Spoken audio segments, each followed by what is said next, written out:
Now that we're a little over a month removed from the last game of the finals and we've had enough time to decompress the entire NBA playoff run, the sheer weight of how much the landscape of the league has changed is finally beginning to settle in for me and a few other fans. And with all eyes turned towards next season, while the West still looks to be ruled by the Thunder, with a few new-look teams like the Rockets and Old Man Clippers hot on their trail, the Eastern Conference is as wide open as ever from both a team and individual player perspective. But while most lists for the best team in the East include my Knicks or possibly even the Sixers, and the best player in the East conversation is centered around a Jalen Brunson or Giannis Antetokounmpo, there's one young star who's set to have a massive year with major implications not just for the future of his team, but for the perception of his career for years to come.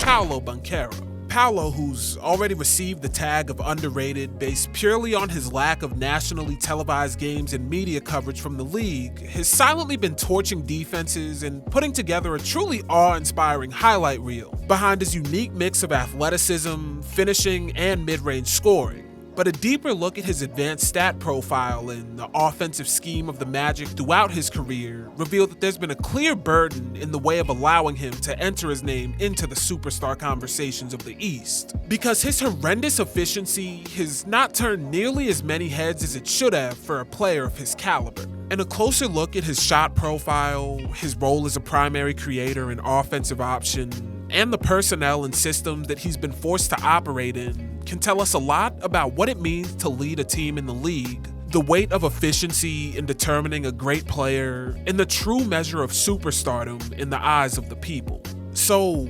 let's take a look at Paolo, his efficiency struggles, and uncover what it means to be the NBA's most confusing superstar. While I typically start a video like this off by going over Paolo's early career as a prospect and his scouting reports, in this case, it's far more interesting to look at the situation he was entering as a rookie, because the pure offensive mediocrity that he was joining set the stage for his development, and as we'll see, it's never truly disappeared from Orlando. See, depending on your criteria for choosing who the worst team in the NBA is, the 21-22 Orlando Magic very well may have occupied the number one spot. In the wake of trading away franchise cornerstones Aaron Gordon and Nikola Vucevic to fully throw away their far-fetched title hopes and enter a rebuild, the youth-led team had fallen to levels the franchise had never before seen. On top of their 103.9 offensive rating, placing them at 29th in the league, just 0.1 points ahead of the Thunder, who had the lowest rating in the NBA. According to Basketball Reference, the team's relative offensive rating, which measures a team's offensive rating relative to the rest of the league, fell to a minus 7.5. The lowest level the team had ever seen in its 37-year history. And defensively, they weren't much better, with a 112.1 defensive rating that placed them at 19th in the NBA. But that's not to say that there weren't some good things in the mix that had the potential to become great, as despite their offensive struggles, the team ranked 3rd in the league in percentage of assisted three-point field goals at 88%, and 9th in the league in total assisted field goal percentage at 62%. And a very key piece of information is that they found themselves 24th in the league in percentage of mid-range points, with only 6.5% of their points coming from this shot as it was increasingly being phased out of the league. And what's more is, they had officially hired Jamal Mosley to be their head coach, shipping out Steve Clifford, whose Magic teams had consistently been below average offensively, for a guy who had been an assistant on a few high-powered offensive teams, including the 2020 Mavs, who had the highest offensive rating in league history at the time with a 116.7. So that's all to say that Orlando was terrible. But the pieces were there to do something great, and now they were adding one of the most polished offensive prospects the league had ever seen to their roster. All things considered, while it'd be silly to expect Orlando to leap to the top of the league in offensive rating and completely turn the ship around on the back of one rookie, substantial offensive improvement should have been the bar for the 22-23 season. And both to Paolo and Mosley's credit, there definitely were major strides made. From Banchero's perspective, he was a nightmare to guard from day one. And after a 27-point, 9 rebound, 5 assist performance where he shot 61% from the field to open up his career, Coach Mosley's green light gave Paolo the runway to put up historic numbers for a rookie, averaging 20 points, 6.9 rebounds, and 3.7 assists for the season. And overall, the Magic did see improvements from last year, going from an abysmal 103.9 offensive rating to a much more respectable 111.3, which still only placed them at 26th in the league, but with a young team and a bright future ahead, this was a major sign of improvement. This offensive growth also came with a 12-win increase in their total record and a relatively stagnant year defensively, with their 1.6-point increase in defensive rating not being great, but still keeping them within the same range of the league at 18th.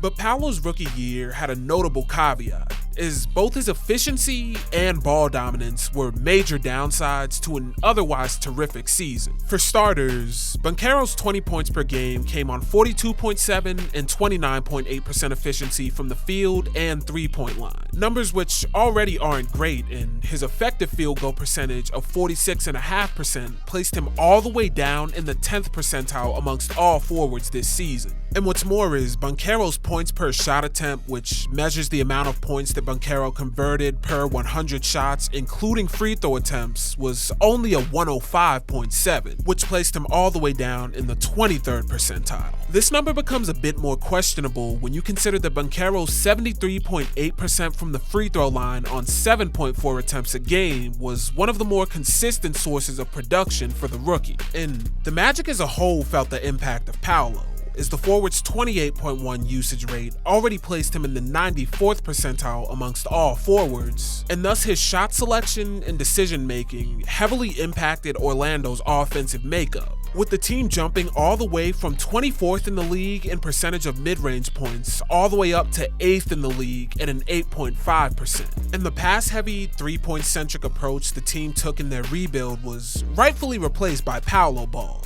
as the Magic now went from 3rd in the league in assisted field goal percentage all the way down to 24th, with only 57.4% of their field goals being assisted and a whopping 42.6% of their points being unassisted, a rate that placed them at 7th in the NBA. These poor efficiency metrics, both for Orlando and Paolo, obviously weren't a great sign, but they're also to be expected when asking a 20-year-old to take over an NBA team. And while the numbers weren't always the best, the level of versatility that he exhibited as a scorer in various actions did show a lot of promise, as he was utilized in isolation, as a pick-and-roll ball handler, along with some sparse post-up minutes and off-ball actions that were a great indicator for a 20-year-old 6'10" walking mismatch in year one. So ultimately, despite his lackluster efficiency, Paolo's rookie season was still a success, with any shooting struggles being charged as growing pains and a lot of anticipation surrounding his sophomore campaign in 2023-24. But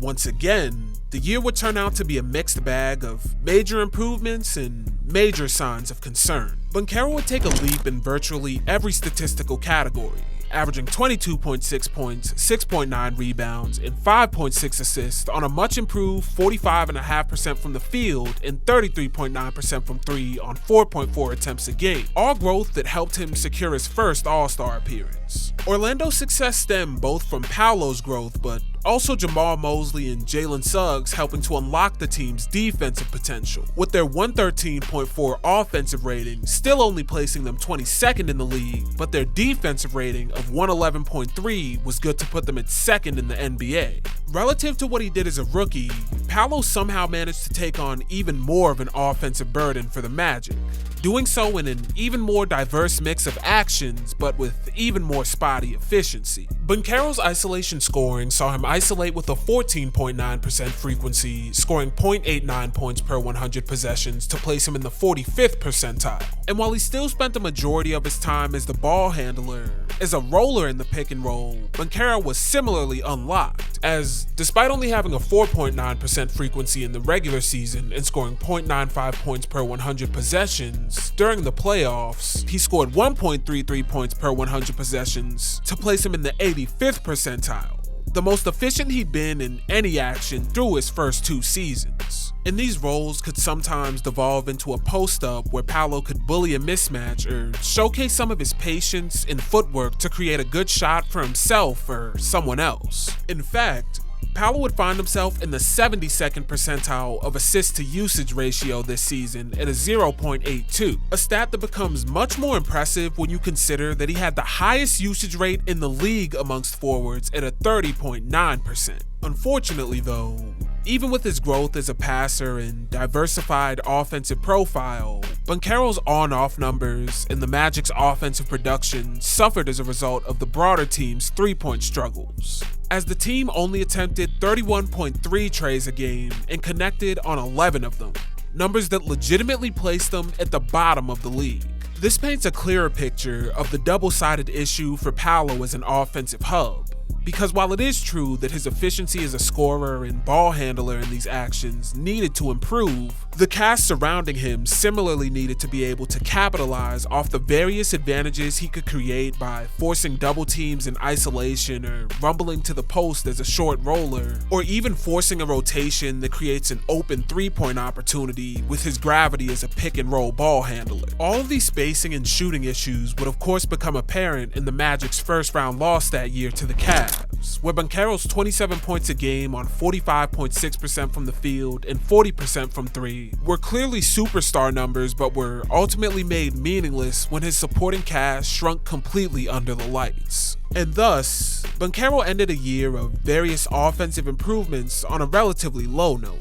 with a clear need for more shooting and spacing having been established, but the jury's still out on how much of that extra spacing would improve his efficiency struggles. And once again, through the 24-25 season, the story for Banchero was much of the same, with him taking yet another step offensively, boosting his averages to 25.9 points and 7.5 assists while carrying much of the offensive load for the Magic. But due to the various injuries both to him and the rest of the Magic team, it's hard to really analyze this season or take away anything meaningful from it purely based on everyone's limited availability. But the one thing that was clear this season was that the quote, help that the Magic had picked up in KCP, who was meant to provide more spacing and defense, respectfully failed spectacularly, as Pope regressed to a level we hadn't seen since his rookie season, and rather than providing additional spacing for Banchero or Wagner to operate out of, his three-point shooting dropped below 40% for the first time in 2 seasons. And now, as we all know, following their first-round loss to the Celtics, Orlando again went and acquired Banchero more help in the form of Desmond Bane,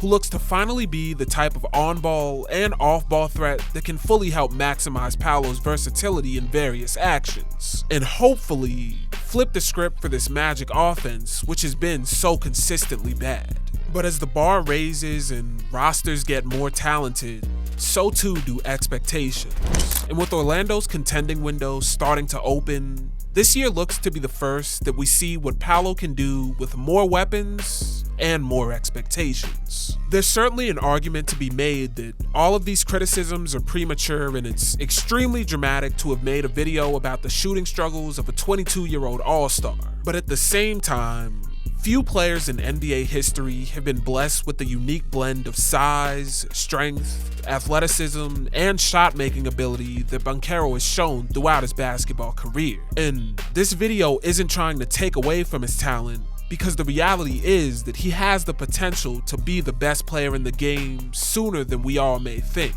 But it's that exact blend of skills and the obvious potential for greatness that makes this upcoming season such a major one.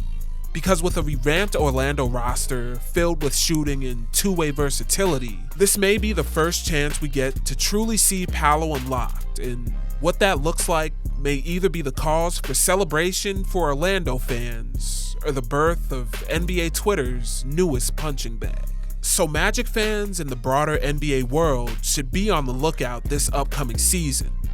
because whether you're rooting for or against Paolo, the truth will be exposed this year. But with all that being said, that's going to do it for this one. Hopefully you enjoyed, and hopefully I can catch you in the next one.